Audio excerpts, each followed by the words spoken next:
The last sentence from yesterday is an infinite distance separates the reality of success from the success of our imagination.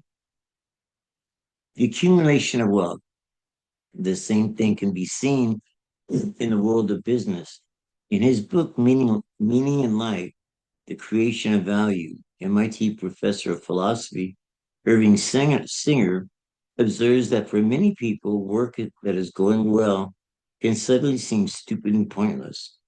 People who devote themselves to a worthy but self-defining career toward which their upbringing has steered them may suddenly feel that everything they do is meaningless. This can happen to virtually anyone. The decade of the 1980s was a time of unabashed desire for wealth in the US. Billionaires were written up as heroes in popular magazines and became the focus of national attention.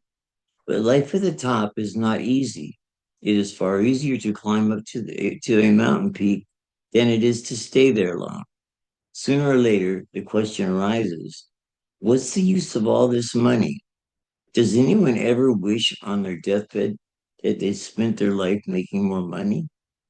Billionaire real estate developer Donald Trump, one of the world's richest men, confesses that he too feels this way. It's a rare person who can achieve a major goal in life and not almost immediately start feeling sad, empty, and a little lost. Actually, I don't have to look at anyone else's life to know that's true. I'm as sus- I am as su- I'm as susceptible to the pitfall as anyone else.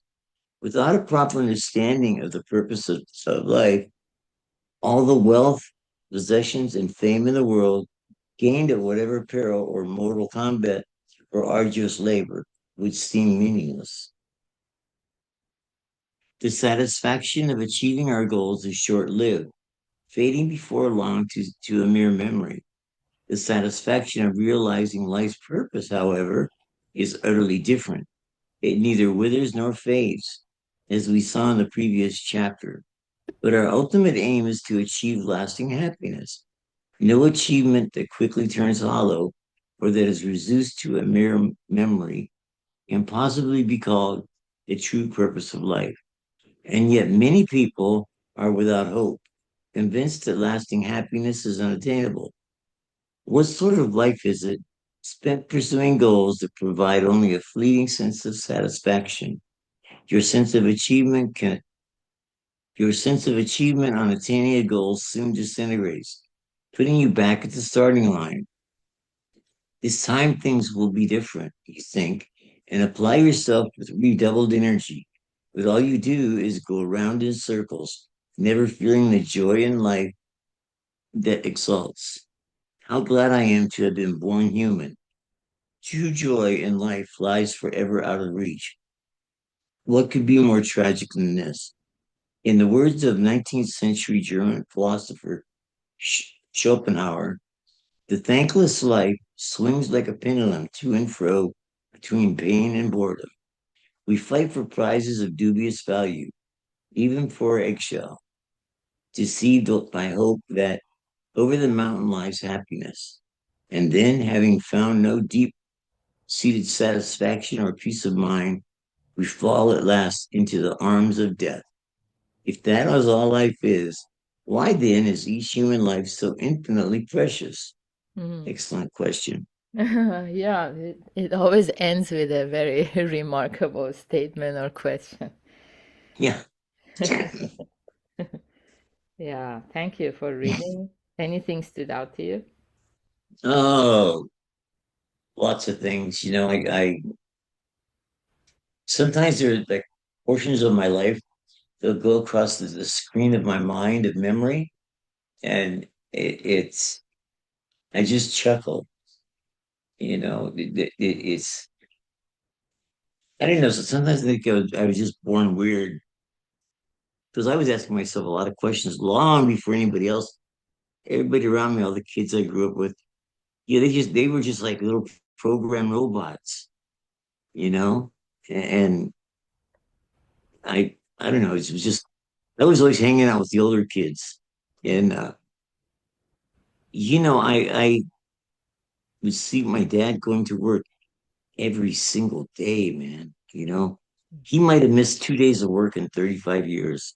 Wow. And I used to go, man, I sure don't want to be like that. Yeah. You know, it was just, it's sad.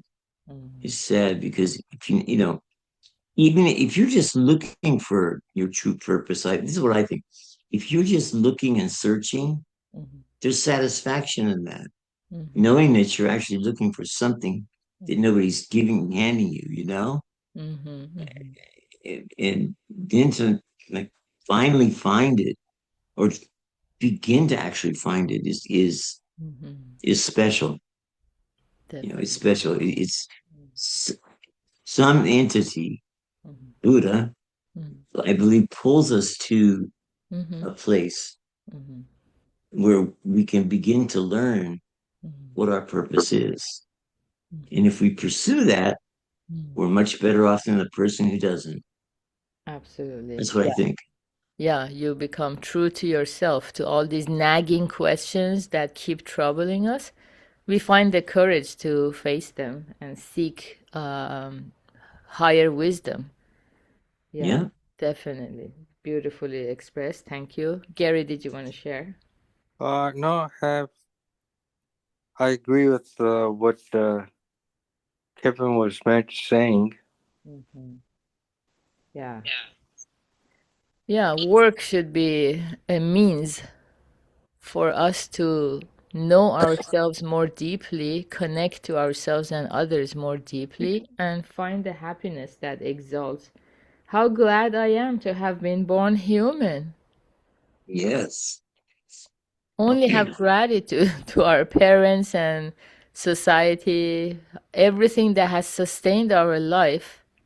Of course, then we can work on whatever problems might be besetting us, but starting point becomes gratitude for all the blessings we have instead of taking them for granted.